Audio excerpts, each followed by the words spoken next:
Chapter 1. The Will. The letter came on thick ivory paper, sealed with an ornate wax crest. Emily Chen had only seen once before on a court filing she wasn't supposed to read. She held it in her hands like it might burn her. The return address: Blackwell Legal Group, San Francisco. Her thumb hovered over the seal. A prickle danced at the back of her neck. Whatever was inside, it was personal, dangerous, expensive. She opened it anyway. To Miss Emily Chen. You are requested to appear for the formal reading of the last will and testament of Mr. Ellis, Harold Blackwell, deceased, on Friday, 10 o'clock a.m. Blackwell Estate, Pacific Heights. It was signed in sweeping ink. Raynard M. Crestwell, Esq. Emily stared at the name Harold Blackwell, the billionaire who once lit up Silicon Valley and then retreated into privacy and lawsuits. She'd seen his name buried in NDA clauses, patent litigation, even a quiet wrongful adoption suit, but she'd never met him. She was a paralegal, not a player. So why the hell was she in his will? She glanced at the clock on her cracked microwave. 2:37 a.m. Her third cup of coffee had gone cold. Somewhere beneath the letter, case files on worker misclassification blurred into irrelevance. Her apartment, cramped, uneven, fragrant with cheap jasmine incense, felt suddenly too small to hold what had just landed in her hands. She reread it. Requested, but not optional. The Blackwell estate was a fortress masquerading as a home, sharp steel lines, glass walls, and a view that swallowed the entire San Francisco Bay, the kind of architecture that screamed power but whispered loneliness. Emily adjusted the hem of her navy sheath dress and tucked a rebellious strand of hair behind her ear. The Uber had dropped her off at a wrought iron gate, guarded by a facial recognition scanner. Her ID had been approved with robotic precision. Now, she stood on a stone landing that felt like a stage. The door opened before she knocked. A man in gray, built like a courtroom oath, inclined his head. Miss Chen. This way, please. He led her through a minimalist hallway, echoing with emptiness. Art hung on the walls, chaotic, abstract, and vaguely violent. In the center of the room stood three people. An elderly man in a bespoke navy suit, a poised woman with a lacquered smile, and him, the man, Damian Blackwell. She knew his face, every ambitious legal assistant did. CEO of Arctech Solutions. Net worth over, $2 billion. Adopted son of Harold Blackwell. Renowned for his innovations in AI, infamous for his disdain of, well, most humans. He stood with the kind of posture bred from both discipline and rage, hands in pockets, jaw tight enough to split granite. He looked at her like she was a disruption, like she didn't belong. Emily's chin rose half an inch. She was used to being underestimated. She wasn't used to being dismissed without a word. The older man stepped forward. Miss Chen, I'm Raynard Crestwell, executor of Mr. Blackwell's estate. Thank you for coming. I didn't think I had much choice, she said evenly. His lips twitched at the corner. Indeed. If you'll take a seat. She sat at the end of a long marble table.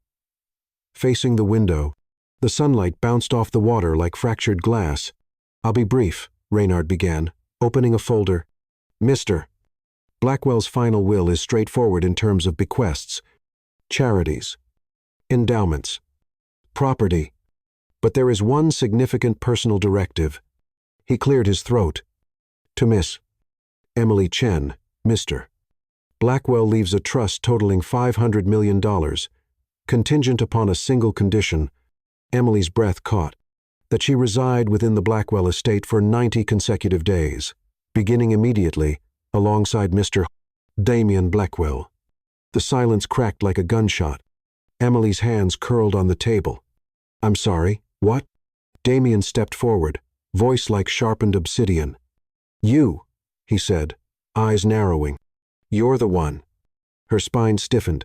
The one what? He turned to Crestwell, his voice a low growl. This is a joke. I assure you, Mr. Blackwell, Raynard replied. Your father's instructions were verified, notarized, and witnessed. He chose Miss Chen deliberately. Why? Damien hissed. Emily stood. I'd like to know that too. I never met Harold Blackwell. I've never spoken to him.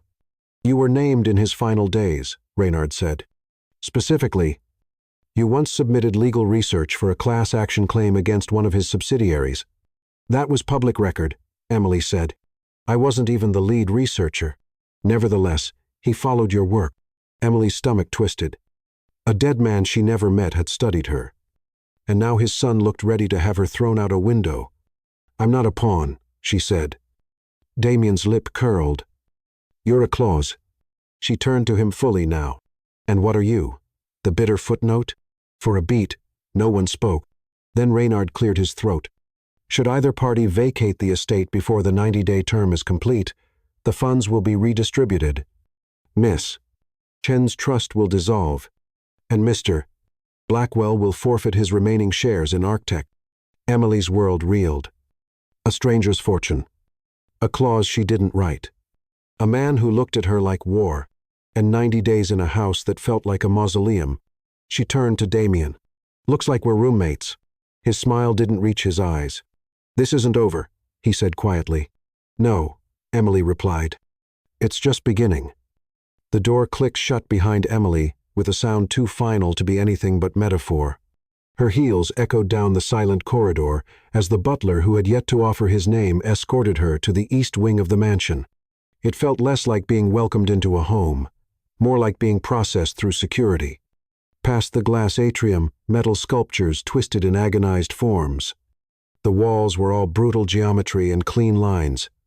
Not a single photo. Not a single smile. This was Mr. Blackwell's art gallery, the butler said dryly. Emily blinked at a painting of a screaming child trapped in a steel cradle. Cheerful, she muttered. He didn't respond. When the door to her room finally opened, she expected opulence. Instead, it was sparse.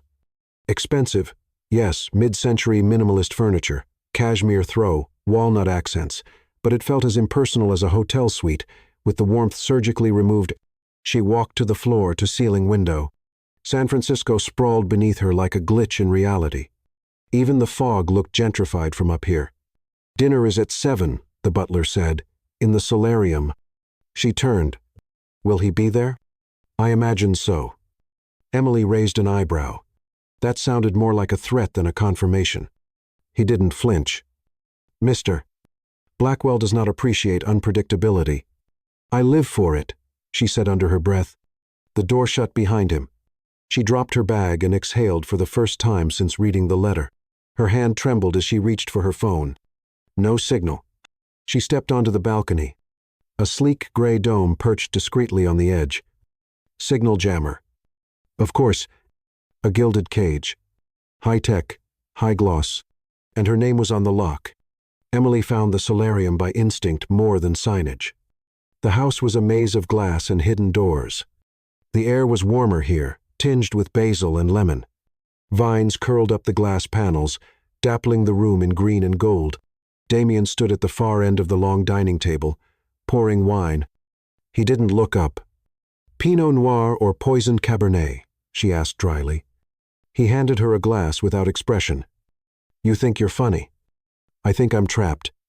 Then leave. If I leave, you lose everything your father left you.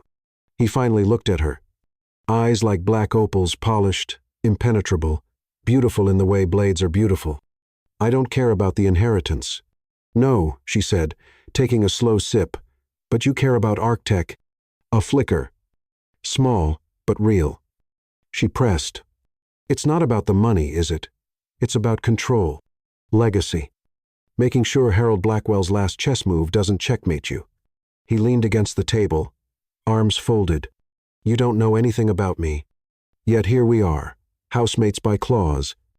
What a rom-com setup. His mouth twitched, not a smile but something more bitter. Romance requires trust. Trust requires humanity. They stared at each other across the table. Two people chosen by a dead man's regret. Why me? She asked quietly. Why did he pick me? Damien looked away. He wanted someone who wouldn't bend. Emily frowned. That's not comforting. He looked at her now, really looked. It should be. She sat across from him. This doesn't have to be a war. No, he said. It already is. The food arrived in silence. Steamed sea bass, wild arugula salad, saffron risotto. She hadn't eaten this well in years, and yet her stomach coiled like barbed wire.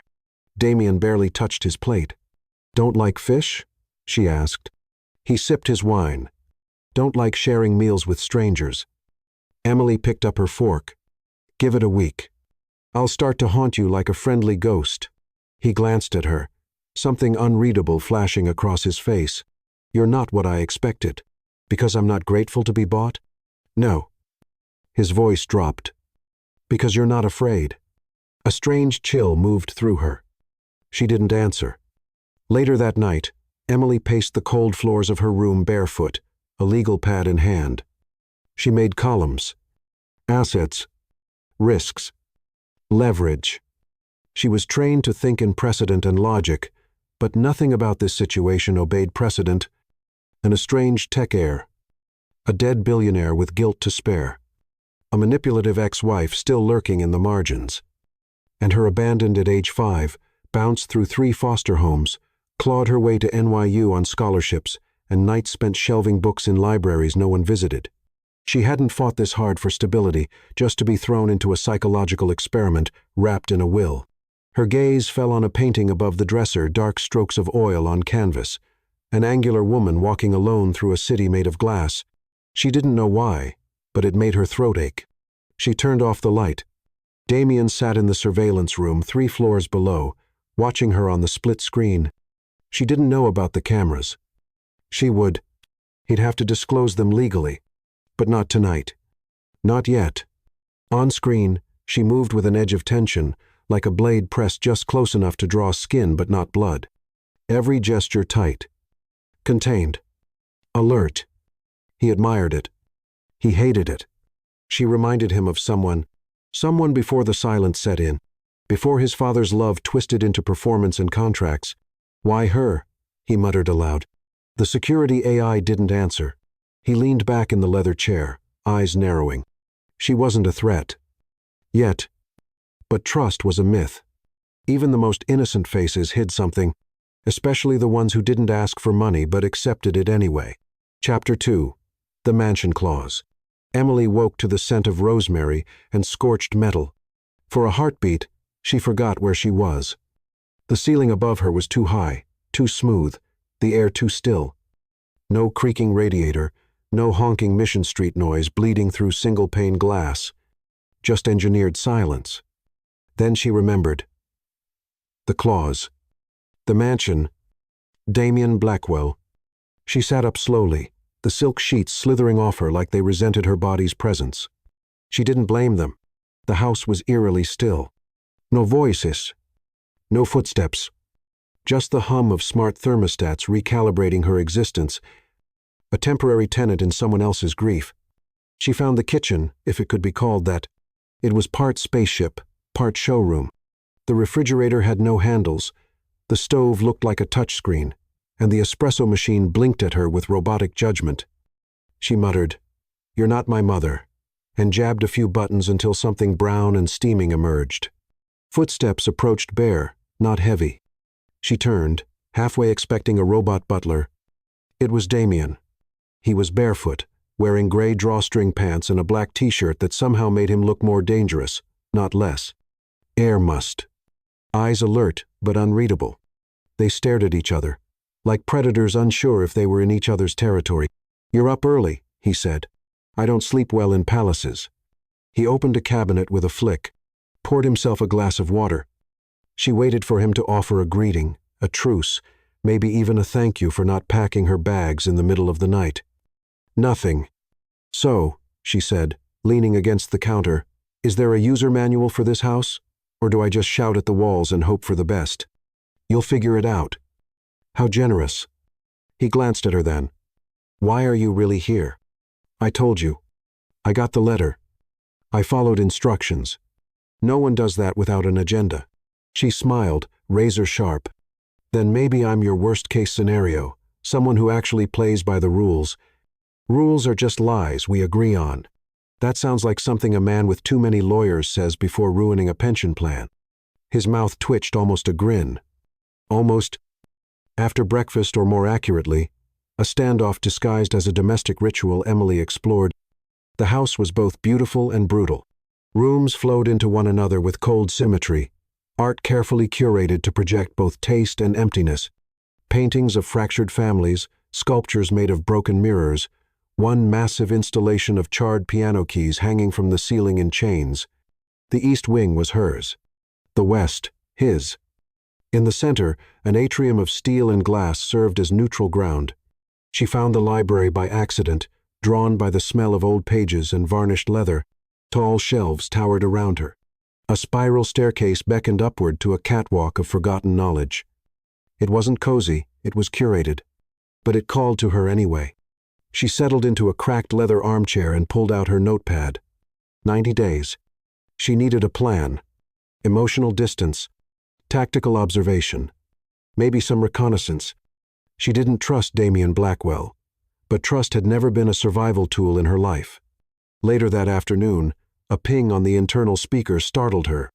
Miss Chen. Mr. Blackwell requests your presence in the tech lab. Sublevel B. She blinked. He requests? The elevator descended with a whisper. Sublevel B opened into a sleek hall lit with pale blue light, like a submarine. The air smelled faintly of ozone and cold logic. Damien stood at the center of a room lined with monitors and glass walls that flickered with data. He didn't look up as she entered. You summoned me, she said. I need your help with something. I didn't realize this was an internship. He handed her a file. Physical. Bound. Unexpected. Emily opened it. Lines of code. Server breach reports. Foreign IP traffic. This is Arctech's secure server, she murmured. It's been probed. Yes. Someone's trying to get inside our neural framework prototype. I suspect sabotage. And you think I'm, what, a cybersecurity expert? I think you're a better analyst than most people on my legal team. She blinked. The compliment landed like a sharp stone skipping across water. He stepped closer, his voice low. This isn't about money. This is about my father's company being gutted from the inside. Emily tilted her head. And you're asking for my help because… You trust me? His eyes met hers. No, because I can't afford to trust anyone else. There it was again, that glimmer of raw honesty beneath all the arrogance. She looked down at the file. Give me 2 hours. He didn't smile, but something in his shoulders eased. Back in the library, she spread the documents across the table and got to work.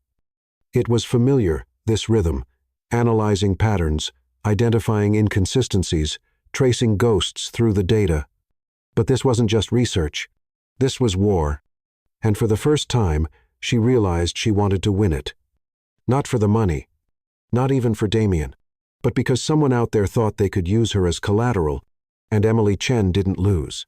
Emily's fingers flew across the keyboard. It was nearing midnight, but fatigue hadn't caught up to her yet. Just focus, sharpened like a scalpel. The data Damien had given her wasn't just suspicious. It was strategic. The probing IP addresses were routed through old shell companies tied to former Arctech investors' names she remembered seeing in redacted briefs back when she'd interned at Sterling and Knox. One of those names, Ryan Adler. The irony burned. Adler had once published an op-ed titled The Myth of the Ethical Engineer, thinly veiled as a takedown of Damien's leadership style. Now he was back and burrowing through Arctech's deepest code vaults. Emily highlighted the chain of transfers. A breadcrumb trail of digital aggression. She took a deep breath. She hadn't expected to feel this again, this adrenaline rush of being needed. Not as a junior researcher, not as a paralegal fetching coffee for Harvard brats, but as a weapon. And Damien Blackwell had pointed her at something worth aiming for. She printed the report and headed down to Sublevel B. He was still there. Of course he was. Damien sat in front of a massive screen wall, lines of cascading code casting, shifting shadows over his sharp profile. The only sound was the low hum of servers and the occasional clink of ice in his glass. Emily stepped into the halo of light and tossed the folder onto the table beside him. He looked up. "Ryan Adler," she said. Damien's expression didn't change, but his fingers stilled. "I traced the IPs. One originated from a shell company he used to finance a failed acquisition of Arctech 3 years ago." "You're sure?" "If I had subpoena power, I could get more. But yes, this isn't random. He's testing your defenses. Looking for weaknesses." His jaw tightened. He always knew where to dig. She took a step closer. "You said you didn't trust anyone." "I don't." "Then why give me this?" Damien's gaze was unreadable. "Because if Adler's involved, this won't stop at code. He'll come after your name, your reputation, your clause in the will. So I'm a liability. You're his target. And that makes you a mirror." Emily blinked. "A mirror? Of everything he couldn't manipulate. You're not his kind of woman." She let that sink in. "You're not mine either," Damien added, voice low. She gave a dry laugh. "Good to know." Their eyes locked. Silence expanded, thick and unblinking. Then she said, "You were watching me last night." He didn't flinch. "There are cameras in the estate. For security. You should have told me." "I'm telling you now." Her jaw clenched. "You're used to people obeying. I'm used to people lying." She stepped forward, closer than before. The space between them felt like it might combust. "I'm not afraid of you, Damien." His breath hitched, not visibly, but she felt it. Some muscle beneath his stillness twitched. "Maybe you should be," he murmured. "I grew up surrounded by people who tried to control me. I know what power smells like. And I know when it's just armor for a wound." A pause. His mask slipped just an inch, enough for her to glimpse something beneath it, a fractured boy in a man's perfect suit. "You think you see me," he said. "I think your father did," she whispered. "That's why he left me in the will. Because I remind him of you." Damien's hands curled into fists. She stepped back before she said something she couldn't take back. "Good night, Mr. Blackwell." Emily didn't sleep. She lay in bed watching the ceiling fan spin like a clock with no numbers. The mansion was too quiet. Dovast. Like a memory you could never outrun. She missed the noise of her old apartment, the upstairs couple arguing, the creaky pipes, the distant siren wails that sang her to sleep. Now all she heard were unsaid things. Across the estate, Damien stared at a single framed photograph. Him, age 17, in a tuxedo, his father beside him, unsmiling. Clara's hand resting possessively on Harold's chest, not his. Emily's words looped in his mind. "Because I remind him of you." God, what a cruel truth that would be. Because she did. Stubborn. Defiant. Alone, but never desperate. A fighter. He'd spent years disowning every trace of the boy Harold had tried to mold, and now the old man had given him a final test. Share your cage with someone who rattles it. He poured another drink. This wasn't about inheritance. It never had been. It was about dismantling the story they'd written about him and forcing him to write a new one. And the worst part? Emily Chen might be the only one who could do it. Chapter 3. Battle Lines. The first true clash came over eggs. Not servers. Not strategy. Not betrayal. Scrambled. Over easy. Organic versus powdered. Emily stood barefoot in the kitchen, sleep-tousled, and wearing one of Damien's oversized flannel shirts she'd found folded, untouched, in a drawer clearly meant for guests who never came. She held a carton of free-range eggs like a peace offering. "You don't cook in this house," Damien said from the doorway, arms folded across his chest like a final judgment. "I'm not this house," Emily replied, cracking the first egg into a stainless steel bowl. "And if I'm staying here, I'm cooking." He took a step closer, barefoot and still brooding, dressed in all black again, like he'd fought the night and won. "I have chefs. Kitchen staff." "Well, call them off," she said. "Unless they know how I like my mornings," sarcastic and covered in sea salt. His silence was louder than a slammed door. "You're going to make this difficult," he muttered. Emily looked over her shoulder, her expression unreadable, but her voice razor smooth. "I thought we'd already agreed on that." The egg sizzled. The coffee dripped. She moved through the kitchen with unhurried precision. Damien watched. Every breath coiled in quiet resentment. She plated the food and slid one dish toward him. "You look like a man who hasn't eaten a real breakfast in years." He didn't touch it. "You can't charm me." She sat across from him, lifting her own fork. "That's a relief. I'm not here to charm anyone. You're here for $500 million. She chewed slowly, swallowed. "Is that what you think? I know people like you." "No," she said calmly. "You fear people like me." Damien's jaw tightened. "Because you're unpredictable. Because I don't need you."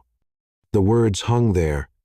He blinked, just once, and looked away out the window, where fog curled around the glass like smoke from a memory. When he finally picked up the fork, it was silent surrender. Later that day, Emily sat cross-legged in the mansion's garden, a surprisingly wild space tucked behind the glass and steel monolith of the estate. Lavender bushes twisted around cracked flagstones. A marble fountain coughed quietly in the distance. She found herself staring at a crumbling cherub statue. Even the rich couldn't keep time from ruining what they loved. She was sketching on a legal pad when a shadow passed over the page. "I thought you didn't take breaks," Damien said. Emily didn't look up. "I'm reassessing my strategy." "Strategizing what?" "How to outlast 90 days. How to survive." Living with a man who doesn't understand silence isn't always a weapon. He sat on the edge of the fountain, watching her. "You're sharp." "I'm observant."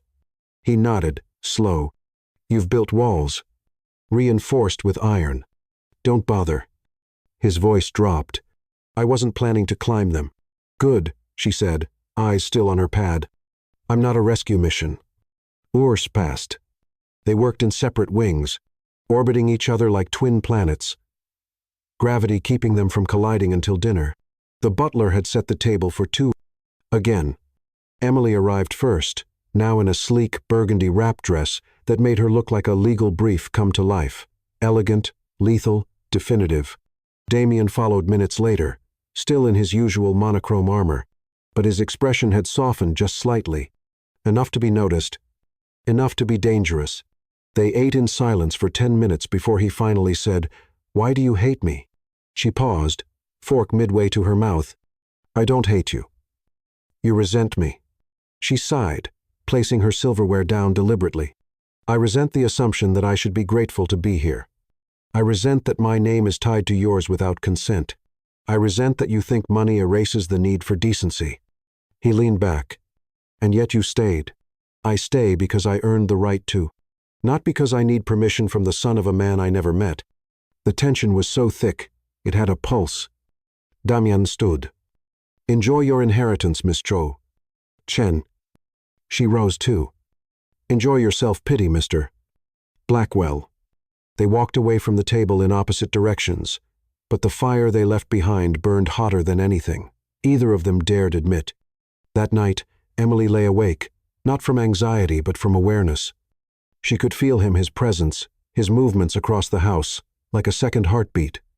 This wasn't just a house. It was a battlefield, and every word between them was a weapon. She closed her eyes. Let the war begin. A soft rain fell the next morning, cloaking Pacific Heights in silver mist.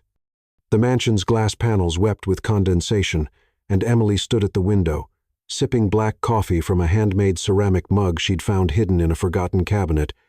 This one had imperfections. A thumbprint baked into the handle, a slight chip near the rim. It was real. She liked it. Behind her, the house was too quiet, until it wasn't. The front door slammed. Heavy footsteps. Damien's voice echoed from the entryway. Clipped. Low. Controlled fury. Emily placed the mug down slowly. She turned as Damien entered the room like a storm pressed into human form, wet hair, soaked blazer, jaw working with unspoken rage. She raised an eyebrow. Rough board meeting? He didn't answer immediately. Just shed the jacket, letting it fall across the back of a chair like he was shedding more than clothing control. Perhaps. Distance. Then, Clara's filed a media injunction. Emily blinked. About the will? No. About you? She stiffened. He met her gaze, voice sharp as glass. She's leaking a fabricated story implying you had an inappropriate relationship with my father." The silence that followed was so heavy it bent the air. Emily stepped back. "That's disgusting. She's banking on it becoming truth before anyone can refute it." "And your response?" she asked, voice low. Damien's eyes darkened. "I told the press it was beneath comment." "You said nothing?" "I told them we don't respond to emotional manipulation." Emily stared at him in disbelief. "That's not emotional manipulation. That's character assassination." "I didn't want to dignify it." "You didn't want to defend me." The accusation hung there like a guillotine. Damien's expression tightened. "I'm protecting the long game." She laughed short, bitter. "Of course. Always the boardroom, never the battlefield. I fought enough battles for ghosts, Emily. Well, now you're in one with someone alive." They stood there, two brilliant, furious people bound together by legal paper and something deeper, raw, and much more volatile. And in that flash of silence, something in her cracked, just a little. "You think I want to be here?" she whispered. "Living in this mausoleum with a man who sees everyone as a threat, including me?" His voice was quieter now. "I don't know what you want. I want the truth. I want fairness. I want to wake up and not feel like I'm a variable in someone else's equation." He didn't speak, so she turned to leave. But before she could step out, he said very softly, "What if I told you I do want to protect you?" She froze, turned slowly, and what she saw in his eyes wasn't calculation. It wasn't pity. It was something achingly close to vulnerability. But it vanished too quickly, buried beneath years of distrust and isolation. She shook her head. "Don't offer protection you won't follow through on, Damien. That's just another kind of lie." Emily spent the rest of the day in the library, but she didn't touch her files. Instead, she wandered. Her fingers traced the spines of books she wouldn't read. Her eyes caught glimpses of old photographs behind the shelves. Harold as a younger man, stern and unsmiling. Damien in the corner of a family portrait, just a teenager with sad, bright eyes pretending not to care. What had Harold seen in her?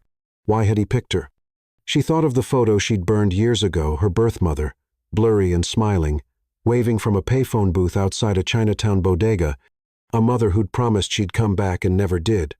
Promises meant nothing. Only actions. Only proof. Dinner was a cold affair. Not the food. The food was exquisite. But the space between them was frozen. Damien sat at one end of the long table, Emily at the other, two figures locked in a silent war. Until, finally, he broke it. "I've called Crestwell. He'll issue a formal rebuttal on your behalf. I'll personally support the statement." She glanced up, surprised. "I thought you didn't want to dignify it." "I changed my mind." She didn't thank him. He didn't ask her to. That night, Emily passed the art gallery and paused before a canvas she hadn't noticed before. A stormy seascape. Violent waves clashing under a fractured sky. In the corner, almost hidden, a woman stood with her arms outstretched, letting the rain drench her. The brushstrokes were wild. Free. Alive. Emily touched the edge of the frame. She painted that during the divorce, Damien said behind her. Emily turned, startled. He stood in the shadows, barefoot again, shirt half unbuttoned, holding a glass of something golden. "Clara?" He shook his head. "My mother. My real mother." Emily blinked. "She died when I was 8, he said. That was the only painting Harold kept. Everything else he boxed away." She looked at the canvas again. "It's beautiful. She didn't survive this life." Emily turned to him. "And you?" His voice was a whisper. "I stopped living a long time ago." A pause. Then she said, "Then maybe we're both overdue." Their eyes met. Something shifted. And for the first time since she arrived, it didn't feel like a mansion anymore. It felt like a fault line, and Emily wasn't sure which side she wanted to stand on. Chapter 4. The Sabotage. The alarm blared at 2:13 a.m. Not the kind meant for burglars. The kind meant for digital war. Emily jolted upright in bed, heart pounding. The sound was a low, vibrating tone piped through the mansion's walls, a sound that didn't scream, but warned. Clinical. Controlled. Terrifying. She threw on a sweatshirt, bare feet slapping the marble floor as she sprinted down the corridor. The lights flickered to a cold white. By the time she reached sublevel B, Damien was already there, shirtless in loose black pants, eyes lit with fury as code streamed across his mainframe wall. "What happened?" she demanded, breathless. He didn't look at her. ArcTech's main server cluster is under attack. Real-time infiltration. Not a probe. This is full entry. Emily approached the screens. Internal or external? External. Using an internal admin code. One that was deactivated years ago. "Let me guess," she said darkly. "Ryan Adler." Damien cursed under his breath, fingers flying over the console.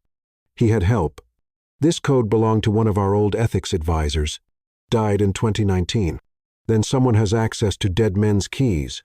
Damien nodded grimly. This is more than a breach. It's a message. She crossed her arms. "What do you need?" He looked at her. Really looked messy, unguarded, furious, and somehow trusting. "I need you to find the vulnerability. They're slipping through somewhere in the jurisdictional chain. Something legal. Loophole level." Her blood ran cold with clarity. "Then I'm your scalpel." They worked side by side for hours. Emily combed through corporate filings, privacy clauses, and arcane footnotes buried deep in ArcTech's founding documents. Damien toggled through data firewalls, isolating IPs, locking systems down one sector at a time. It wasn't graceful. It was war surgery. "What is this clause?" Emily murmured, scanning an old acquisition file. "A proxy authorization granted through a dormant Cayman account. It expired, but the language never revoked access explicitly." Damien cursed again. "It's a ghost door." Emily nodded. "Adler found it. That's how he got in. He's using a clause your legal team forgot to seal." Damien's hands froze over the keyboard. "My legal team drafted this document. I signed it." She turned to him. "Then this isn't just sabotage. This is regret turned into a weapon." The hours blurred. Coffee replaced food. Music was a luxury. Trust became necessity. They didn't touch, but the space between them pulsed with unspoken tension. Every once in a while, their arms would brush as they reached for the same file. Or their eyes would meet, tired but alert, something unguarded passing between them like a shared cigarette in a dark alley. Around 6 a.m. Emily leaned back in her chair and whispered. We closed the door. Damien pressed a key. The server's hum calmed. "You're sure?" he asked. "Yes." I shut the legal loop, rewrote the clause language, and mirrored it through your board's proxy structure. The ghost door's gone. He stared at her, stunned. "Do you know," he said slowly, "that my in-house counsel missed that loophole 3 times? Emily offered a crooked smile. They weren't looking for ghosts. As the adrenaline ebbed, silence settled between them. But it wasn't the cold, brittle silence of their first days. This one had weight. History. Sweat. Mutual survival. Damien poured 2 glasses of scotch from a hidden shelf in the server room, because of course he kept top-shelf liquor within reach of code crises. He handed one to her. Their fingers brushed. Neither pulled away. "To sealed doors," he said softly. Emily clinked her glass against his. "And open eyes." They drank. And for the first time since Harold's death, Emily saw something shift in Damien's expression.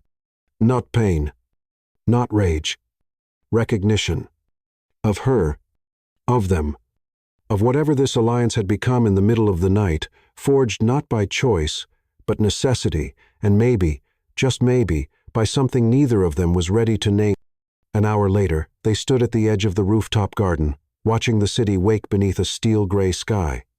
Emily's hair whipped in the wind. Damien stood close, arms crossed. Like proximity might ground him. "What will you tell the board?" she asked. "That we neutralized the breach." Quietly. "And Adler?" His voice dropped.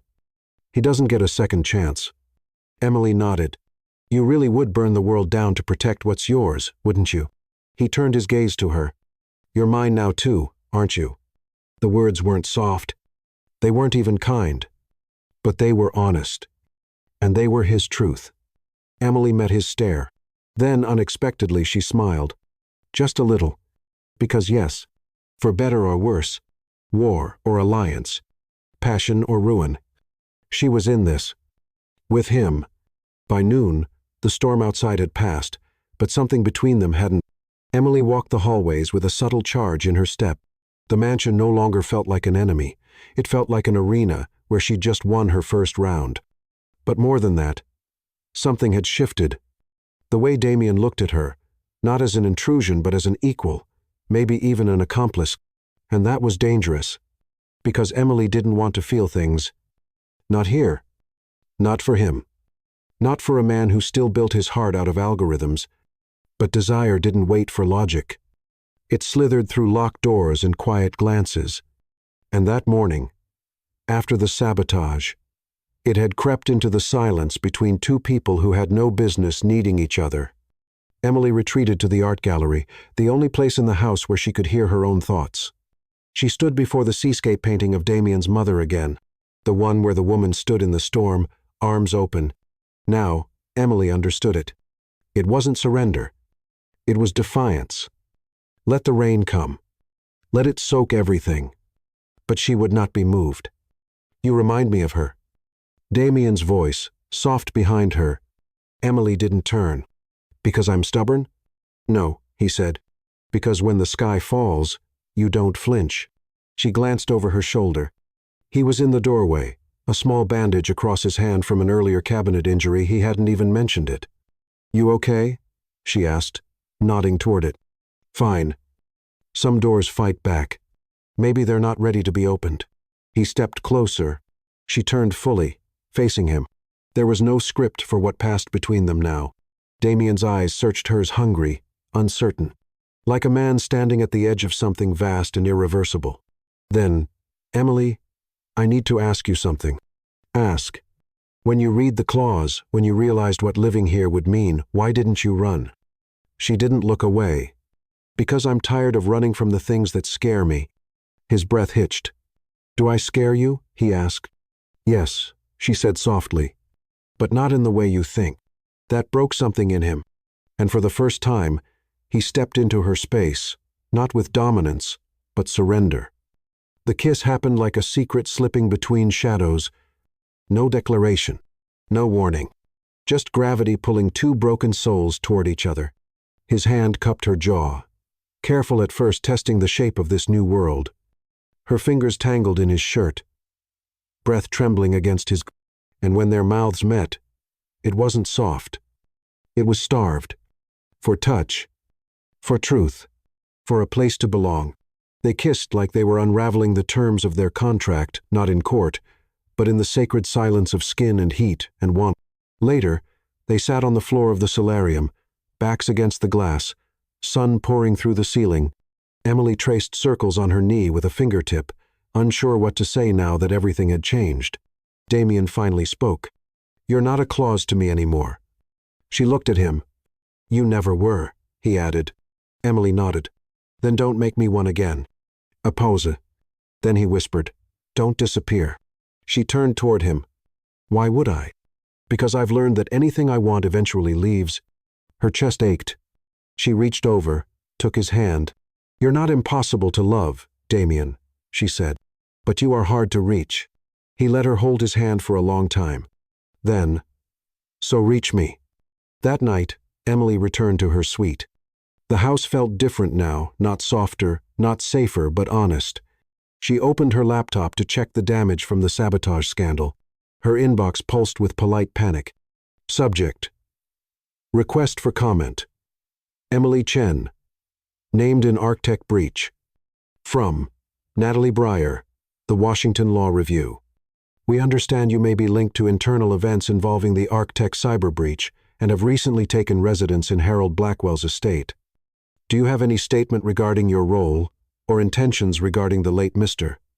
Blackwell's bequest? Emily stared at the blinking cursor. So it had begun. The war for her narrative. She reached for her pen, not her keyboard. Because this wasn't a press release. It was a reckoning. And for the first time in her life, She wasn't just someone else's footnote. She was the story. Chapter 5. Between the Lines.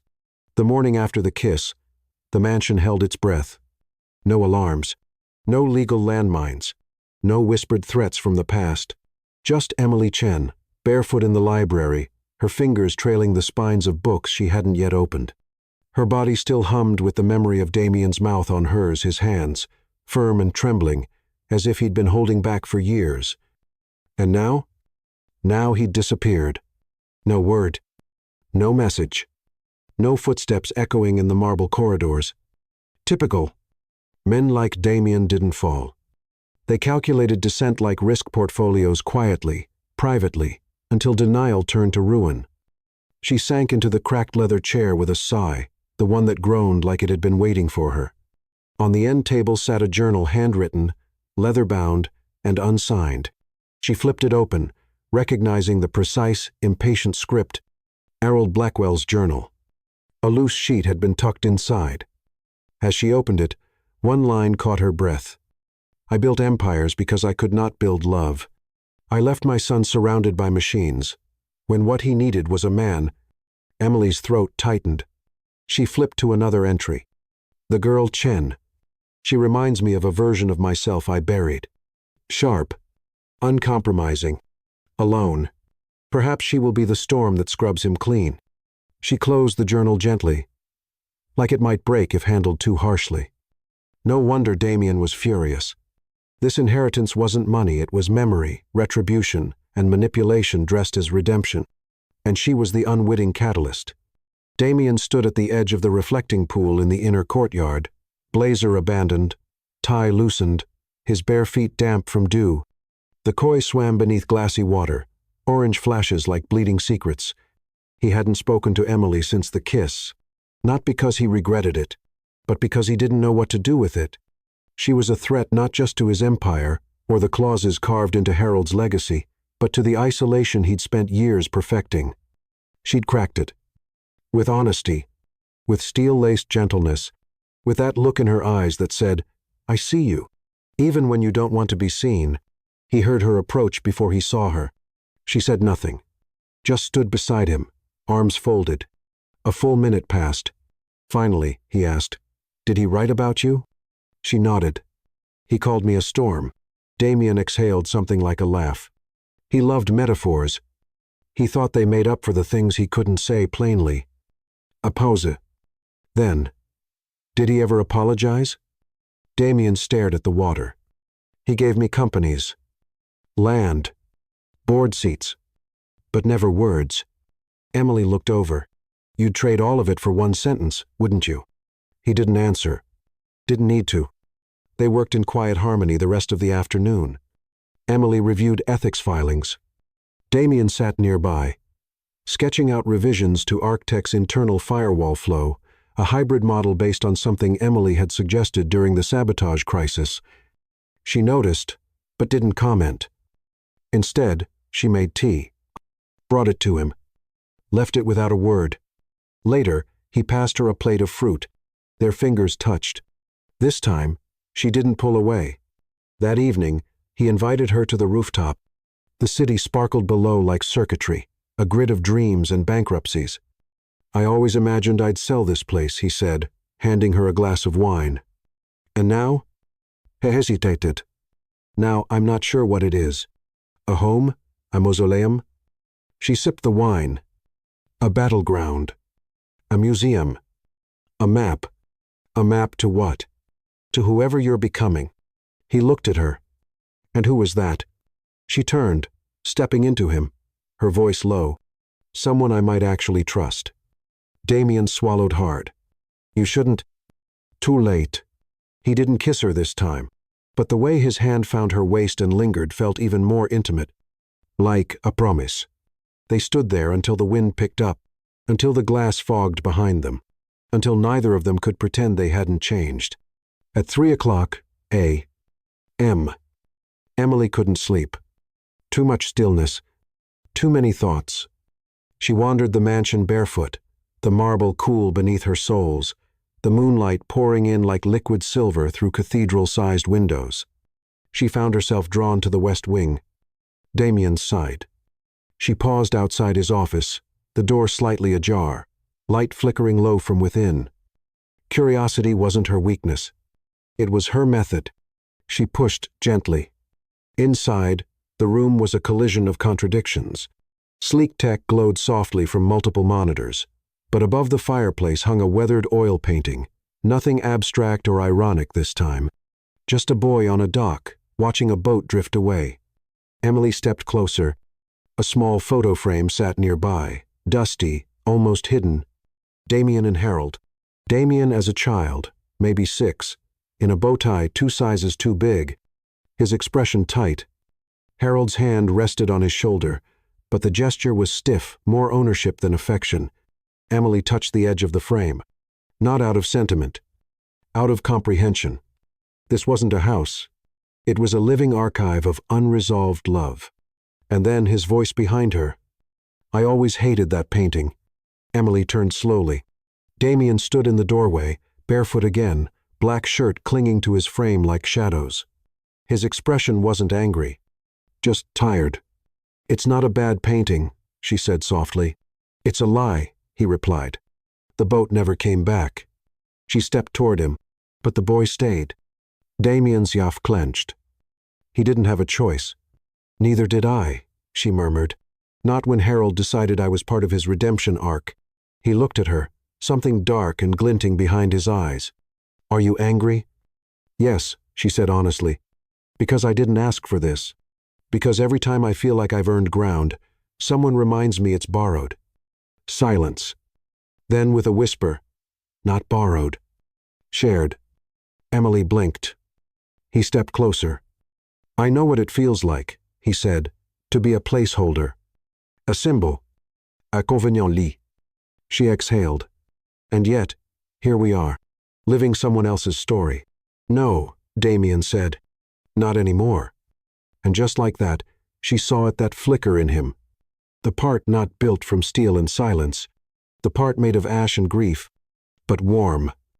Still glowing. She took another step. "Why me, Damien? Why not someone easier?" He stared at her like he'd been starving. "Because you don't flinch," he whispered. "Even when I do." She didn't answer. She reached out instead, her fingers grazing his cheek. He caught her wrist, gently, reverently, and kissed her palm. It was a small gesture, but it shattered her. Because it wasn't hungry. It wasn't dominant. It was grateful. They didn't sleep that night. Not in the way that mattered. They talked about guilt, about legacy, about how trust doesn't arrive like lightning but as rain. Steady, insistent, willing to seep through the cracks. She told him about law school nights spent on energy drinks and borrowed outlines, about how abandonment taught her everything except how to let someone stay. He told her about Clara, about boardrooms where he learned to keep his voice low and his knife sharp, about how loyalty, to him, had always been a negotiation, until now, until here. By dawn, they stood at the kitchen island, sharing cold toast and quiet smiles. Damien reached across the granite surface, sliding a folder toward her. "What's this?" she asked, brow furrowed. "A proposal." She flipped it open. Legal drafts.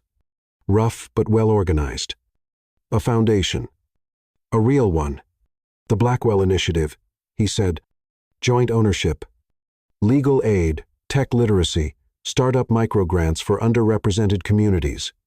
Emily looked up, eyes wide. "You're serious?" He nodded. Harold left more than guilt. He left reach. "I want to use it." She stared at the papers. "You want me on the board?" "I want you as a partner." Emotion flickered across her face, and Damien, watching her, felt something loosen in his chest. Hope. Not just abstract. Tangible. Emily ran her finger across the embossed heading. "This doesn't feel like strategy." "It's not," he said. "It's a beginning." In the background, the kettle whistled softly, and the mansion once cold and clinical felt, for a moment, almost human. Chapter 6. Secrets in the walls. 2 days of calm. 2 days of stolen kisses, warm silences, and drafts of the Blackwell Initiative passed back and forth like something sacred. Then it broke. Not with a bang, but a click, an email notification that blinked into existence with the precision of a blade. Emily stood in the library, laptop open, halfway through drafting bylaws for the new foundation, when the headline loaded. New evidence suggests Emily Chen manipulated Harold Blackwell's final will. Exclusive. Source close to Blackwell family reveals suspicious timing, altered clause, and prior relationship between Chen and Harold Blackwell. Her blood went cold. She read it again, and again. Each time, it hurt more. The article was slick, sourced, and vicious. Clara's fingerprints were everywhere. Quotes from unnamed insiders. An ethics watchdog questioning Emily's role in the inheritance. A screenshot of a doctored email chain implying she'd contacted Harold just months before his death to advise him. Worse, the article included part of Harold's will, an image of the clause that bound her and Damien together, except the language had changed. One phrase inserted, contingent upon the romantic union and cohabitation. Emily's hands trembled. This wasn't just an attack. It was surgical. If the clause had been altered post-signature, if even the suggestion of it stuck, then everything was in question. Her integrity, her inheritance, and the legal foundation of the clause itself. She bolted from the room. Damien's office door slammed open. He looked up from his desk, eyes narrowing at the panic on her face. She threw the laptop onto the table. Did you see it? He scanned the headline. The screenshots. His jaw clenched. I'll issue a statement, he said. That won't fix this. They've manipulated the clause. They're painting it like I seduced your father and forged my way in. His eyes darkened. It's Clara. Of course it's Clara, she snapped. But Ryan Adler's fingerprints are on it too. This level of access, this kind of media placement? It's a coordinated hit. Damien's gaze cut to hers, sharp as ever. Do you believe it? She blinked. Believe what? That I had anything to do with this. Her mouth dropped open. Is that even a question? He stood, voice low and firm. Because you're looking at me like I might have known. I'm looking at you like I don't know who to trust. The words slipped before she could stop them. Silence crackled between them. Damien stepped around the desk, slowly. I didn't alter the clause. I know, she said. But her voice betrayed her soft, uncertain. That stopped him cold. You don't, he said quietly. She closed her eyes. I want to, Damien, I want to more than you know. But my name is being dragged through every corner of the internet. My law firm just suspended me pending an ethics review. His fists clenched. I'll handle it. How? She asked, voice rising. How do you fix a lie that looks just enough like the truth to stain everything? I'll go to the board. I'll take a full audit of the will. She shook her head. They'll say we tampered together. They'll say the kiss was staged. The sabotage, part of a publicity arc. We've walked straight into Clara's trap. His silence was confirmation. And then, quietly, Damien said, Then I'll resign. Emily stared at him. What? I'll give up my board seat at Arctech. Publicly. Make it clear I'm not protecting my inheritance. That I have no financial motive to stand beside you. Damien, that's a line I can cross, he said. If it protects you, emotions surged in her throat. That's your life. He stepped closer. You're my life now, too. It hit her like lightning. Not the words, the truth in them. But truth wasn't always enough. Not when the world fed on fiction. By evening, the media swarm had doubled. Reporters camped outside the estate gates. Paparazzi drones hummed like hornets over the rooftop. Emily stared out from the solarium, arms folded tight. Damien joined her, hair damp from a shower, sleeves rolled, tie discarded. I spoke to Crestwell, he said. We're filing an injunction against Clara for will tampering and defamation. She nodded. She won't stop, Emily whispered. She doesn't have to, he replied. She just has to lose. Then, softer, and she will. Emily turned to him. Even if the world doesn't believe me, do you? He didn't hesitate. I believe in you. And for the first time that day, she let herself breathe. But neither of them noticed the envelope tucked beneath the West Wing's side door delivered by hand. Unmarked. Crisp. Inside it, a hard copy of the original will. Pre-execution. The real clause: no mention of cohabitation, no mention of romance, and a single post-it note: you'll need this when the knife lands. R. The original will lay between them like a live wire. Damien held the envelope with gloved hands, scanning every inch of the paper beneath a forensic-grade lamp in his private archive room, a high-security vault beneath the East Wing. Emily hovered nearby, heart racing, eyes fixed on the post-it. You'll need this when the knife lands. R. Ryan. Of course. She crossed her arms. Why would Adler give us this? Isn't he the one helping Clara? He's playing both sides, Damien muttered it, voice grim.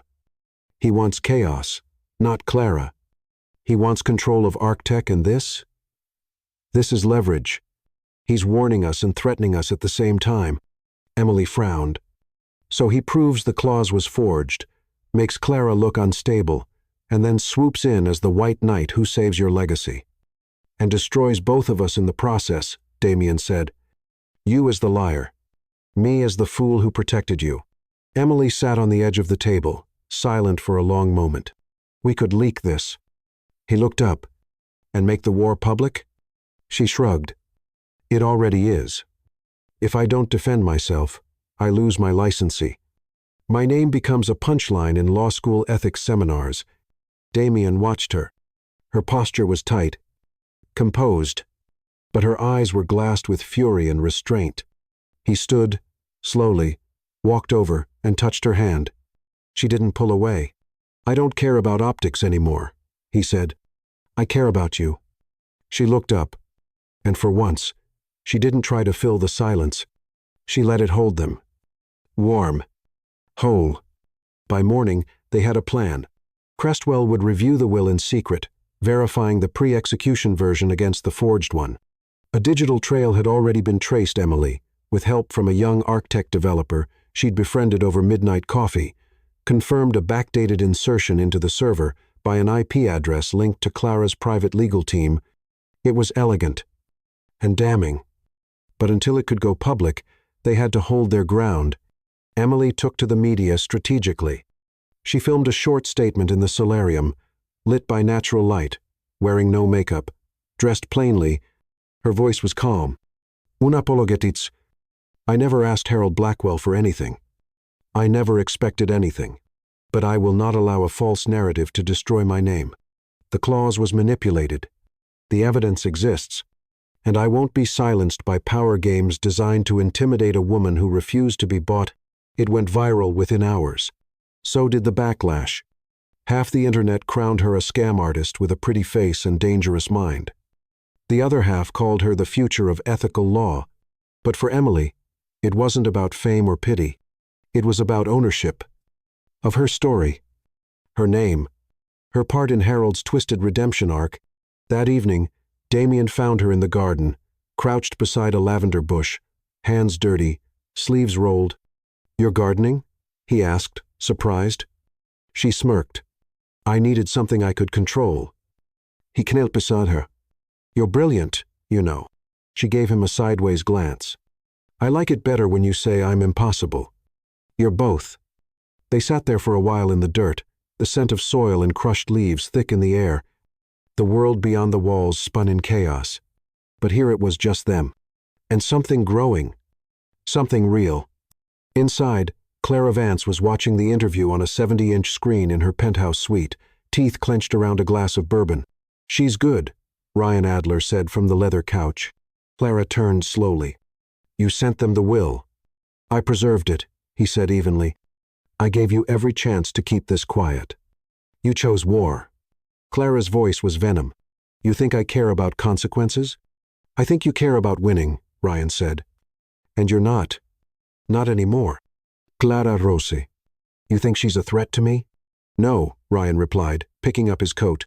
I think they are. Together. And with that, he left. That night, Emily curled beside Damien in the library, a blanket wrapped around them both. "I didn't come here to fall in love," she murmured. "I didn't think I was capable of it," he said quietly. She traced the scar beneath his collarbone. "Do you regret the claws?" "No," he said. "I regret that it took a dead man's condition to bring you into my life." She smiled. "Then let's write our own." He looked at her, brow raised. She took his hand. Whispered, "Clause 1. We choose each other. Clause 2. No more secrets. Clause 3. When the world comes for us, we stand side by side. No matter what." His eyes closed, just for a second, and when they opened again, she saw it. Peace.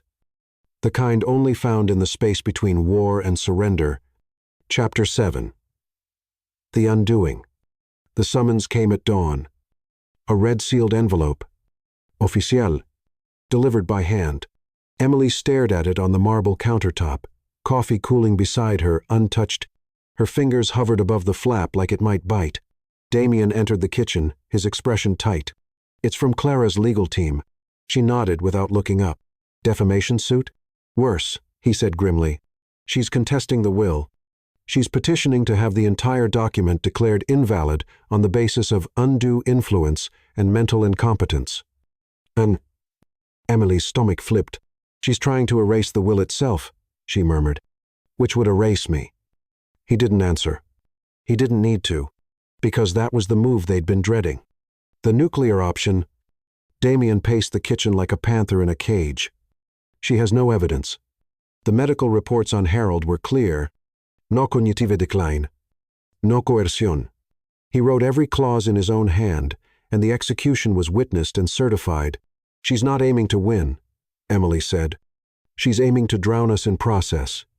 Make the next 60 days a legal siege. Delay the disbursement," Damien added, "and poison the media narrative permanently." Emily finally tore open the envelope, hands steady despite the thundering in her chest. A formal court notice. Discovery requests. Subpoenas.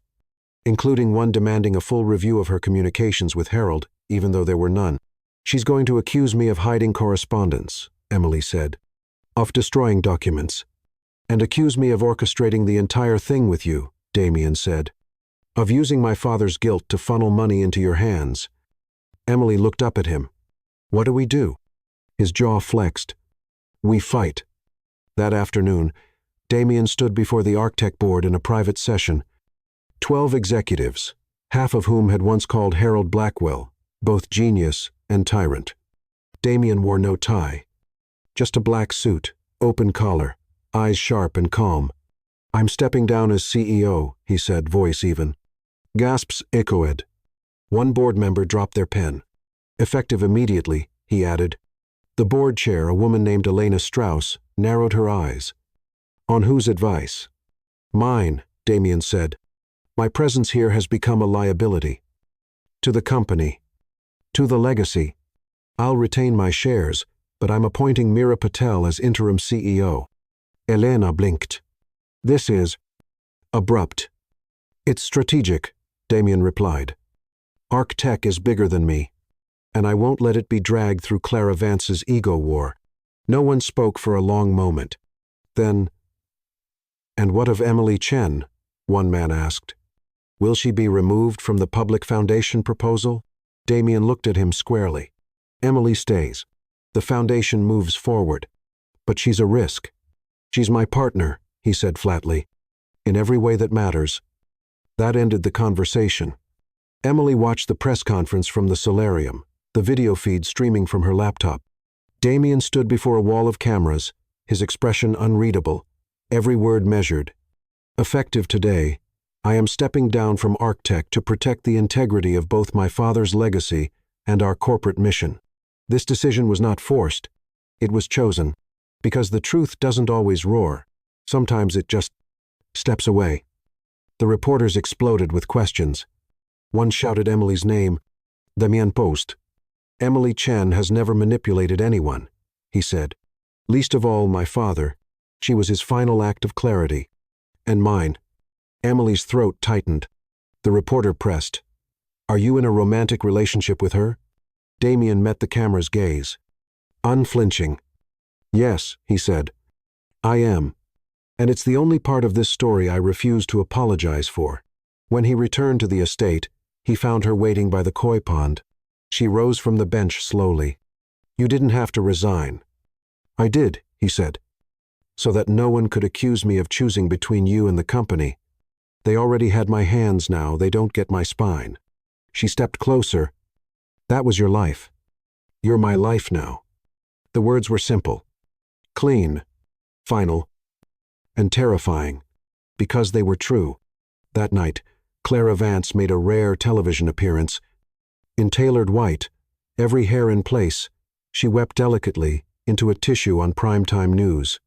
I loved Harold, she said, but he was declining, confused, vulnerable. And this girl, this stranger, just appeared out of nowhere. I only want the truth to come out. She paused, tears welling. I only want justice for my son. Emily turned off the screen, her fingers trembling. She's not just trying to destroy me, she said. She's trying to rewrite history. Damien stood behind her, hands on her shoulders. No, he said. She's trying to write the last chapter. But she forgot something. Emily turned to face him. Damien's voice was low, certain. The pen isn't in her hand anymore. The courtroom was more gallery than justice, polished wood, gleaming lights, and cameras waiting like vultures just outside the rotunda. Emily sat at the defense table, her navy suit perfectly pressed, her hands folded with rigid grace. Every angle of her posture was deliberate, composed, controlled. But inside, a riot. Clara Vance occupied the opposing table like a queen defending her stolen throne. She wore widow's black and false grief like perfume. Her attorney, a sharp, older man with a snake's smile, flipped through documents with a slow, theatrical rhythm. Damien sat beside Emily, not speaking, but his presence was grounding, solid. The judge entered. All rose, and war began. The opening arguments were cruelly elegant. Clara's team painted Emily as a clever manipulator, a woman who'd positioned herself at the side of a dying billionaire, used her legal connections to whisper suggestions into his vulnerable mind, and inserted herself into his will by exploiting regret and family estrangement. They called it compassionate coercion. They called her an architect of influence. Emily felt her stomach tighten with every phrase, but she didn't flinch. Then it was Crestwell's turn. The executor, Harold's old friend. He took the stand and spoke with quiet fire. Mr. Blackwell's mind was sharp to the end. He knew exactly what he was doing when he named Miss Chen. He'd read her legal work, followed her public arguments. He admired her for the very qualities others now accuse her of weaponizing. Emily exhaled. Then came the pivot. Crestwell slid the original will across the evidence table. The courtroom tensed. The judge leaned forward. You're saying the current version on file was altered? Yes, Your Honor, Crestwell said. After signature, illegally. The forgery introduced phrasing that implied a romantic clause, which never existed in the original document. And do you have proof? We do. He handed over the post-it note. Ryan's signature. Initialed in full. Silence bloomed. The judge nodded. This will require review. Clara's team objected. Demanded a digital forensics delay. A handwriting expert. Anything to slow the knife? The judge denied them. Momentum shifted. Outside, the press changed their tune. Headlines, updated by the hour. Forgery. Alleged in Blackwell clause Emily Chen vindicated. Arctech's ex-CEO steps down to protect partner amidst legal firestorm. Ryan Adler. Whistleblower or puppeteer? By dusk, Emily's inbox was full of apologies from law school classmates who'd once called her lucky. None of them mattered. Only one thing did. She'd survived the worst public evisceration of her career, and she was still standing. Later, in the garden, she leaned against a stone pillar while Damien watched her from a few steps away. You were extraordinary, he said. She looked at him, tired but lit from within. I was angry. Same thing. She smiled. You really resigned for me. I resigned for us. He stepped closer. Emily, there's something I need to say. Before the next storm hits. She met his gaze. I don't want to be tied together by a will anymore, he said. Not by guilt. Not by ghosts. I want to be tied to you by choice. Her breath caught. Not now, he added quickly. Not yet. But soon. When the world's quiet. When it's just us. She nodded, eyes shining. I'll still be here, she said. When the noise fades. He reached out, brushing her fingers with his. I know. That night, in the warmth of the library, Damien sat at the desk where Harold used to work. He opened a drawer. Inside was a faded photo. Harold, Clara, and a young Damien. A forced family. He set it beside a new one. Him and Emily. Candid. Taken by a staff member during a legal aid session they'd held last week at the mansion. Emily mid-laugh. Damien looking at her like she was gravity. He framed it. And for the first time in years he left the drawer open. Meanwhile, Ryan Adler sat in a corner booth of a private bar, nursing a scotch and reading the news cycle with detached amusement. He had lost the battle. But war wasn't over. He smiled as he tapped a message on his phone. Let them have their moment. They'll be back in the fire soon enough. Chapter 8. Truth and Legacy. The courtroom was quieter, now less theater, more reckoning. Gone were the reporters packed like sardines along the rear benches. Gone were the breathless headlines, the flashbulbs, the baited sound bites. This was the heart of it. The part no one televised. Where justice either grew teeth or evaporated. Emily adjusted the cuffs of her blazer and stepped into the witness box. Clara's attorney approached like a man who still thought he could win. Miss Chen, he said, voice oily. Do you deny ever having private correspondence with Mr. Harold Blackwell? I do, she said clearly. I never exchanged personal messages with him. He reviewed my published legal work, but we never spoke privately. And yet, he said, holding up a printed screenshot, you were named in the will just 3 months before his death. Doesn't that seem convenient? I wasn't aware I'd been named until the reading, she replied. There was no convenience. Just confusion, followed by chaos. He smiled thinly. And you didn't think to turn down the inheritance? No, she said, her voice sharpening.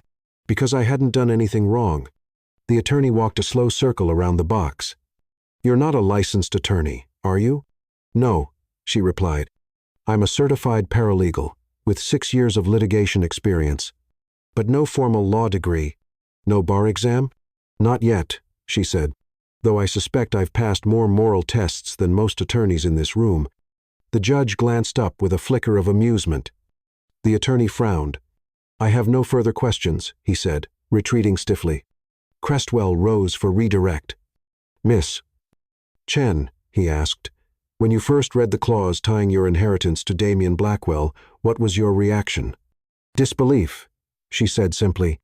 I thought it was a mistake. I didn't know Harold Blackwell. I didn't want his money. I only stayed to honor what felt like a final challenge. And what did you discover while living in that house? Emily glanced toward Damien. Their eyes met. I discovered that legacy is more than inheritance. And truth isn't always written in legal language. Sometimes it's carved into silence. Later, after the judge called a recess, Emily stepped out into the side garden hidden from public view. She sat on the bench Harold had once favored. The stone was warm beneath her. Damien joined her moments later, a silent offering of bottled water in hand. That was brutal, he said softly. She cracked a smile. I've had worse. He looked at her. I haven't. She tilted her head. That surprises me. I don't mean professionally, he said. I mean watching someone fight for me like that. I'm not used to being protected. Emily reached over and laced her fingers through his. Well, she said gently, get used to it. Back inside, Clara took the stand. Her performance had changed. Less grieving widow, more scorned strategist. Her voice was sharp, each word etched with bitter precision. Harold was confused. He'd grown paranoid. He believed everyone was trying to punish him for his success. And when Emily Chen appeared this unknown, this activist, he latched onto her. She gave him something to believe in. But it wasn't love. It was projection. And I'm here to undo what should never have happened. Crestwell rose. Calm. Unshaken. Mrs. Vance, he asked, Were you still married to Mr. Blackwell at the time of his death? No, she replied. But I was his wife for over a decade. And were you named in the will? Her jaw clenched. No. And you were aware of this prior to filing your challenge? She nodded stiffly. Then isn't it true, Mrs. Vance, that your objection to this will isn't about justice, but rejection? Clara's silence was damning. And isn't it also true that the clause you now challenge included your own signature at the time of its original drafting, when you and Mr. Blackwell shared joint holdings? Crestwell lifted a document. Your signature is here. Dated. Notarized. Confirming your awareness of the cohabitation clause and your agreement to relinquish any claim to the Blackwell estate should you and Mr. Blackwell divorce. Glada palid. Emily watched from her seat, chest rising slowly with the weight of vindication. The judge announced she would review all final documents in chambers before issuing a formal ruling. It wouldn't take long. They'd won. But that didn't feel like the real victory. That night, Damien drove them out of the city, away from the mansion, away from the flashbulbs. They didn't speak much during the drive. They didn't need to. The silence between them now was a shared one, the kind that came after the storm passed, and all you could hear was the quiet miracle of survival. They stopped by the coast, just north of Bodega Bay. Wind tugged at Emily's hair. Damien lit a small fire in the sand. You brought me here, she said softly, the first night you decided to stop hiding. He nodded. And I'll keep bringing you here, until this isn't just memory. It's ritual. She smiled. Then she took out a folded piece of paper from her coat pocket. Harold's final journal entry, the one she hadn't shown anyone. She read it aloud by firelight. In the end, the most valuable code I ever wrote was not digital, but human. A line of inheritance that could carry more than capital carry courage. Damien reached for her hand, and neither of them let go. The ruling came at 9:41 a.m. on a Thursday. The courthouse buzzed with restrained electricity. No media circus this time, just a handful of legal observers, a few high-profile journalists scribbling in silence, and two people who had stood in the fire long enough to stop being afraid of the burn. Emily's palms were dry, her mind clear. This wasn't about winning anymore.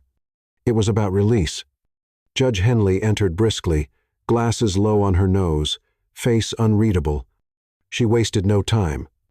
After thorough examination of the will's authenticated versions, as well as expert analysis confirming post-signature tampering, it is the court's finding that the contested clause was illegally altered by individuals acting in their own financial interest, namely Mrs. Clara Vance. A murmur rippled through the gallery. Emily exhaled, slow, steady, but not relieved. Just. Grounded. Accordingly, the judge continued, the will shall stand as originally executed. Miss Emily Chen retains her full inheritance, and the allegations of undue influence are hereby dismissed with prejudice. No applause. No theatrics.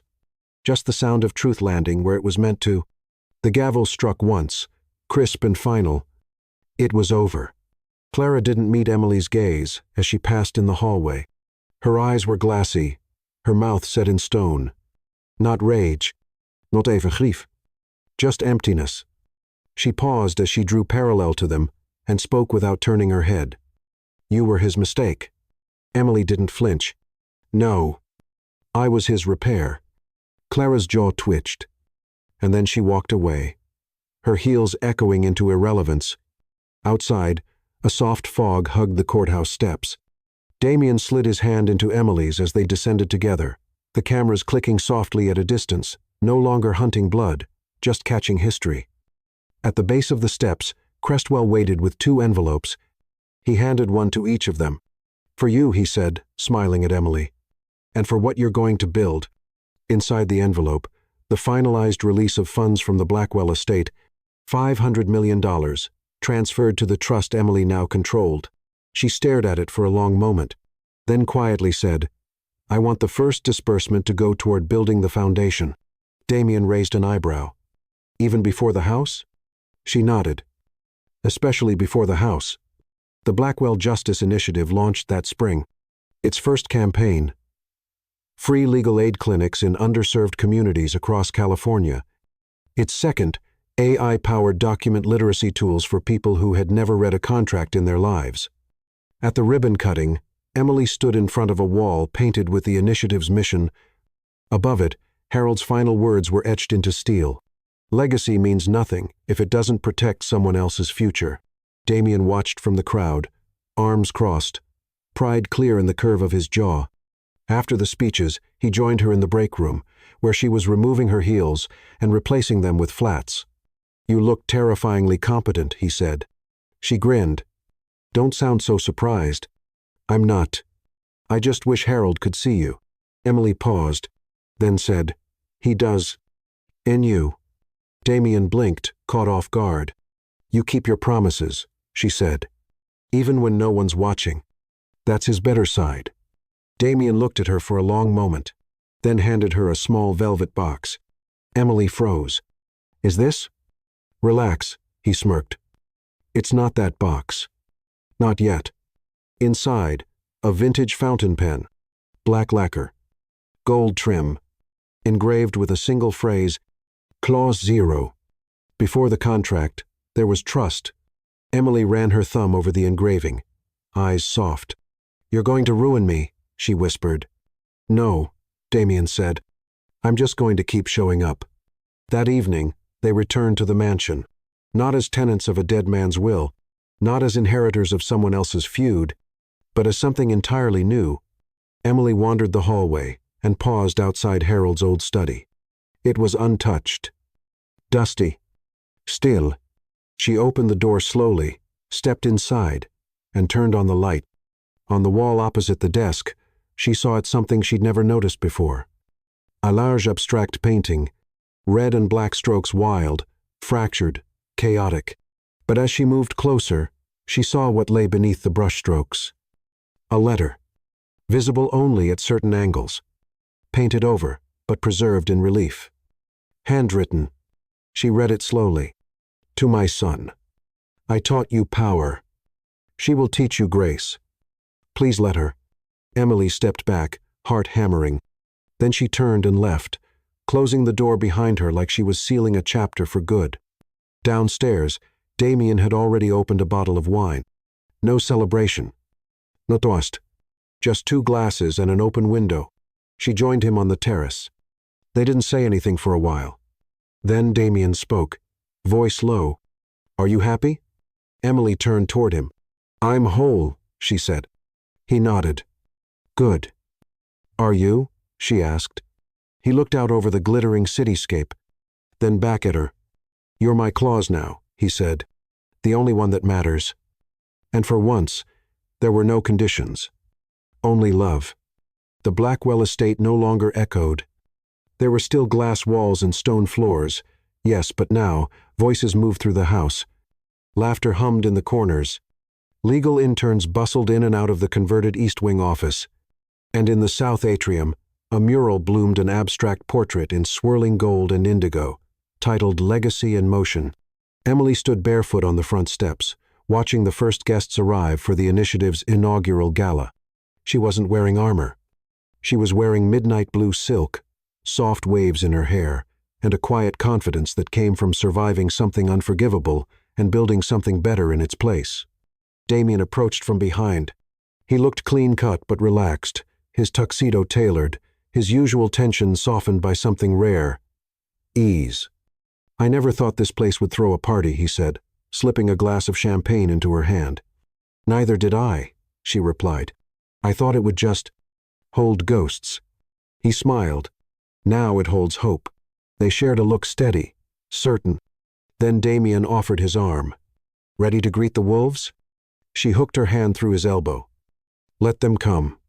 The gala was restrained elegance. No corporate ice sculptures.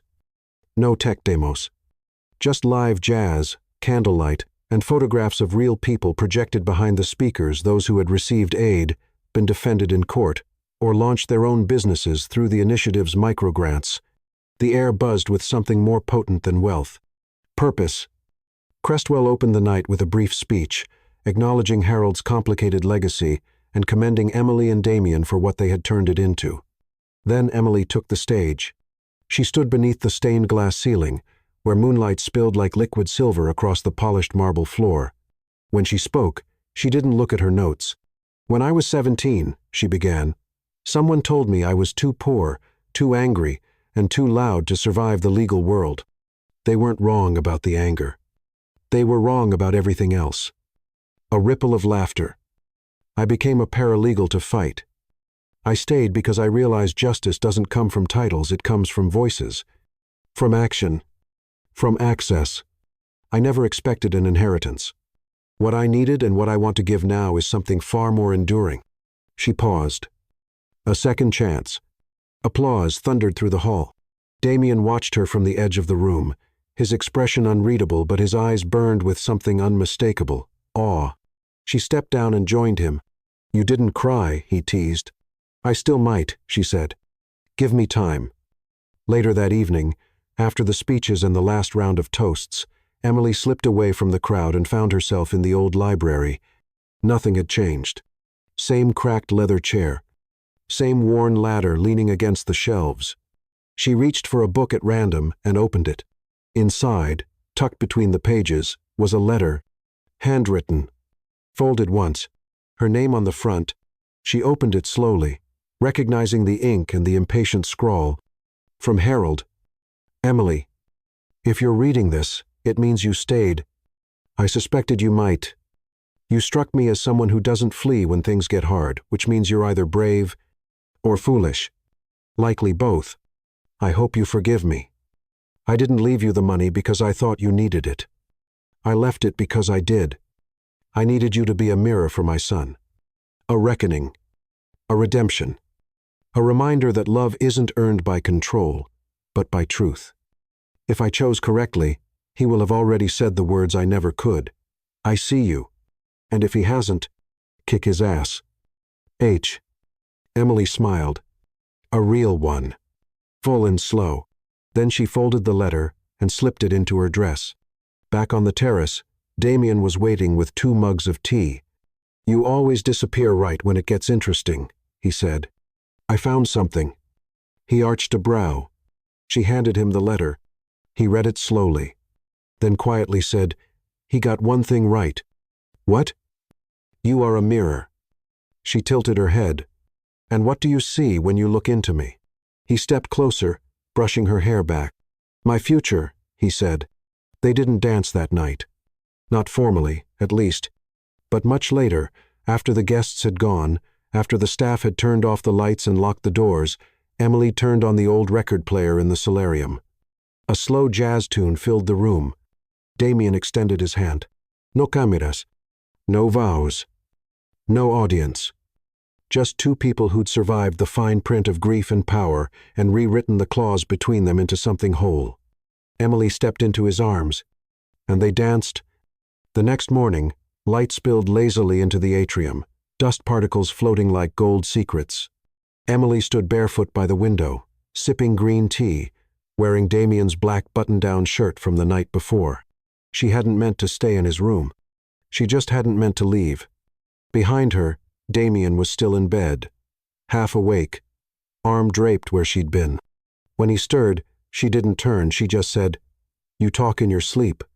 His groggy voice replied, "Only when I'm dreaming of contracts." "Charming," she said with a smile. He sat up, rubbing his eyes, hair tousled. "I said something, didn't I? You said, and I quote, 'The merger is only viable if Clause 3 is unconditional.'" He groaned. "I was hoping for something more poetic." She finally turned to face him. "You're a romantic in code." "That's rare." He stood, walked to her, and kissed her temple. "And you're a realist with poetry in your spine." "That's rarer." They stood like that for a moment, wrapped in light, in aftermath, in becoming. Later that day, they walked the perimeter of the estate, not for security, but because Emily had a proposal. "I want to open it," she said. "The house." Damien looked over, curious. "Open it how?" "Turn part of the West Wing into a residency. Invite law students, artists, advocates, people who've never been allowed in houses like this. Let them live here, learn here, change things here. He was quiet for a long moment. Then, you'd let them into your sanctuary? I don't want a sanctuary, she said. I want a signal. Damien's smile was slow, deep. Then we build it. She raised an eyebrow. No resistance? You want to give away parts of our fortress to build a stronger city. That's very you. Emily looped her arm through his. It's also very us. By afternoon, the first proposal for the Blackwell residency had been drafted. Emily typed from the library, barefoot again. Glasses perched on her nose. Damien sat on the floor nearby, editing a code framework for the initiative's new digital case tool. They worked in parallel. Their silences were synchronized now. Peaceful. Efficient. Intimate. At one point, she stood and stretched. Damien looked up, admiring the way her blouse caught the light. She smirked. You're staring, she said. I'm memorizing, he replied. She walked over, took his tablet from his hands, and sat on his lap. Then get closer. That evening, Meera Patel, the interim CEO of Arctech, visited for dinner. She brought a bottle of Japanese whiskey and a folder of projected returns. Over dessert, she asked, do you miss it? Damien considered. I thought I would.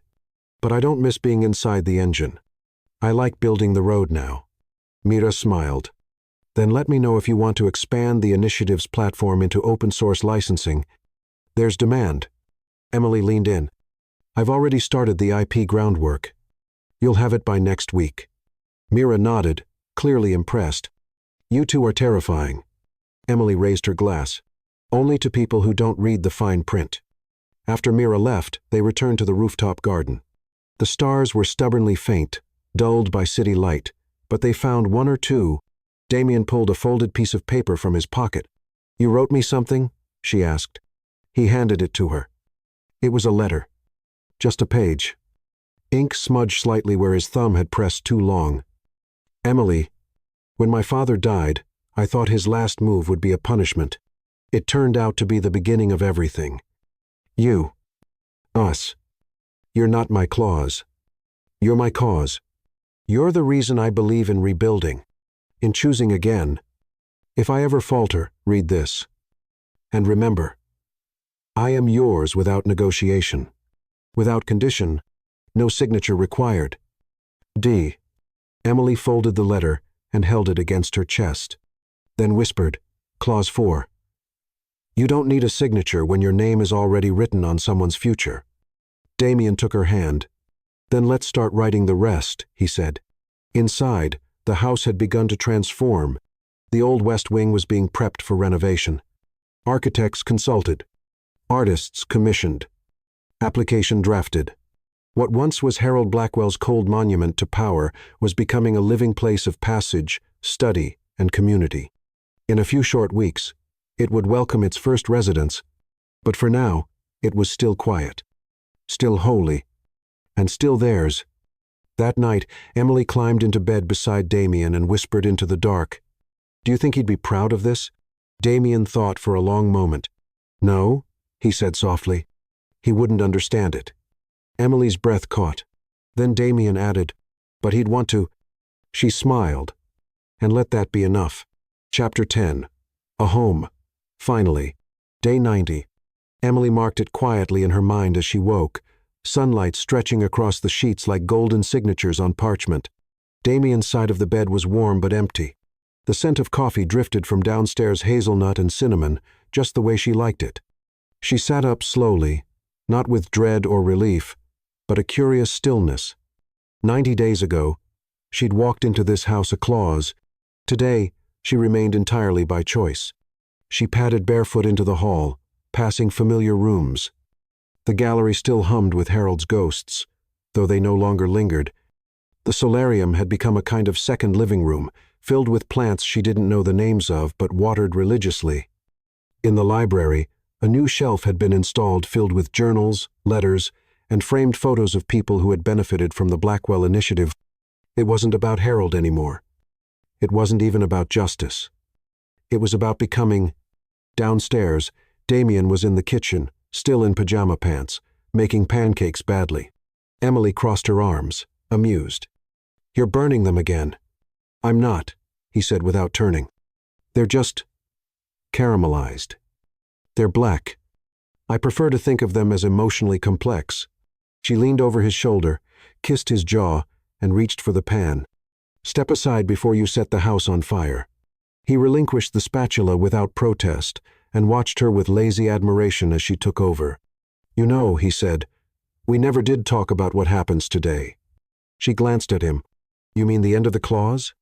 He nodded. Technically, the contract expires at midnight. She flipped a pancake. Then what? Damien's voice lowered. Then I ask you to stay. Without the money. Without the legacy. Just stay for me. Emily turned to him, spatula in hand. I've been staying for you since day 17. You're just slow to notice. He laughed. Accurate. Also, she added, your legal instincts are terrible. That clause was always a trap. And you walked right in. I rewrote it. Later, they took a walk through the ground. The spring air was crisp and clean. Blossoms bloomed on vines that hadn't dared to grow under Harold's reign. The estate, once pristine and cold, had loosened, softened. Emily pointed to the west wing, where scaffolding now wrapped around the facade. 2 more weeks until the first cohort moves in, she said. Damien nodded. Have you decided where you want your office? I want it near the residency dorms. He raised a brow. Why? So they know I'm accessible. I'm not going to be the kind of director who floats above them. I want to stay on the ground. He gave her a slow smile. You're going to be the best part of this place. You're the other half, she said. Don't forget it. I don't forget anything about you. They stopped walking. The air hung between them. Then, quietly, he asked, Do you remember the first thing I ever said to you? You called me the charity case. He winced. Right. Bad choice. And I said you were the grudge Harold couldn't let go of. Damien laughed. You cut deep. I always do. But now? He asked. What would you call me?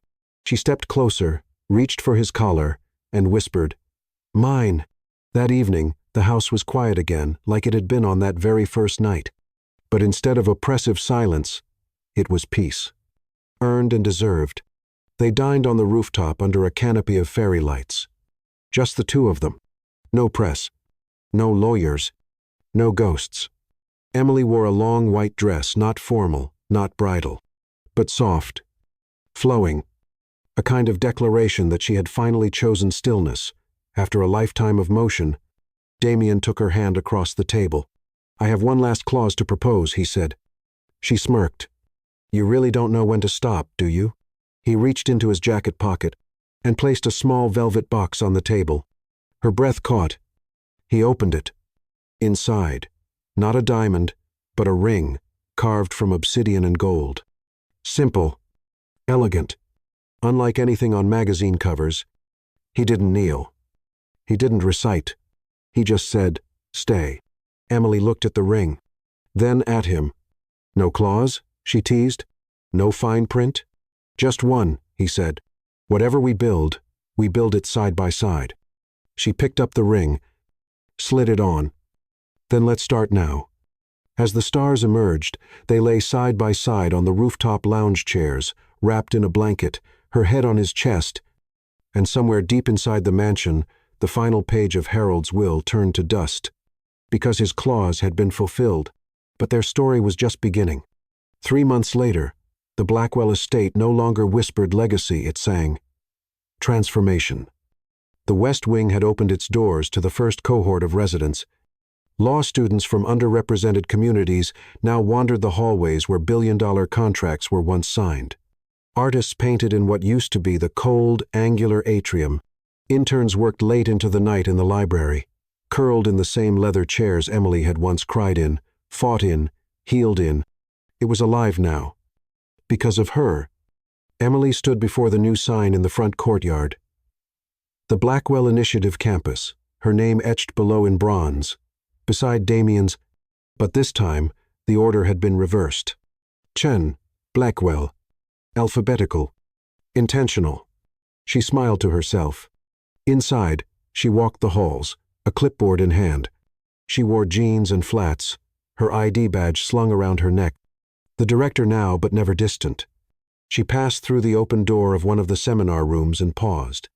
There, on the wall, was a framed photograph she hadn't approved. A candid shot. Her and Damien, sitting on the floor of the old server room, surrounded by loose files and glowing screens. The night of the breach. She was laughing. He was looking at her like she held the equation he'd been trying to solve his whole life. Beneath it, a plaque read, Clause 0. Where everything real begins. Emily touched the frame and whispered, "You're still corny, Blackwell." Behind her, a familiar voice replied, "You love it." She turned, smiling as Damien stepped in, 2 coffees in hand. He wore no suit, just a white shirt rolled to his elbows and black slacks, but he carried himself with the same quiet gravity. He handed her the coffee. She sipped. Still too much cinnamon. "I'm consistent. And impossible." He leaned in. "And married to you in 3 weeks." Her heart did a slow somersault, even now. "You nervous?" she asked, teasing. Damien tilted his head. Terrified. "Of the ceremony? Of deserving you?" She stared at him, emotion rising like a tide. Then she reached up and kissed him, soft and slow and anchoring. "You already do," she whispered. Later that evening, they sat under the old oak tree just outside the garden path, the same bench where Emily had once sat, wondering whether she'd survive her time in this house. Now it was her favorite place. In her lap, a leather-bound book. "The official initiative archive?" Damien asked. Emily nodded. "Volume 1. He peeked over. "You left out Clara's lawsuit." She smiled. "Not every ghost deserves a page." He laughed. And then she opened the back flap and revealed one last page she hadn't shown anyone. Their wedding vows drafted, not yet spoken. Printed like legal clauses, but layered with poetry. She read aloud, Clause 1. "I will fight beside you, even when the world is unfair, or cruel, or broken." Clause 2. "I will hold your truth, even when it's messy. Especially then." Clause 3. "I will never ask you to be anyone but who you are, brilliant, flawed, kind, and mine." Clause 4. "When power tempts me to control, I will choose love instead." Clause 5. "We are equals. In love.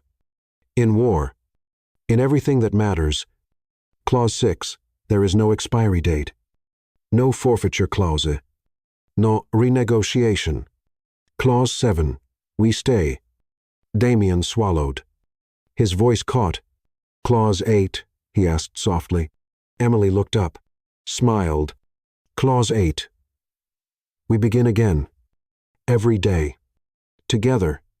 That night, as stars blinked back into place above the Blackwell estate, the house didn't feel like a fortress anymore.